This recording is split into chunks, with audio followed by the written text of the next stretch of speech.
Hey everybody, Dr. Mark Beaty. Today, let's talk a little bit about Sculptra. Sculptra is a contouring product that we use in the face, and it's a little bit different from most other fillers. Sculptra is a biostimulator. That means that it stimulates your body to make bulk collagen. And that's what the filling effect comes from. So I find this to be particularly useful in places where you have a broad-based scalloped defect. Examples would be the temporal hollows or people with excessively hollowed cheeks.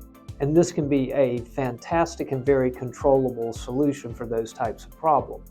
One thing to understand about Sculptra is it does take a while for the effect to be seen, usually about 6 weeks or so. This is while your collagen is building up.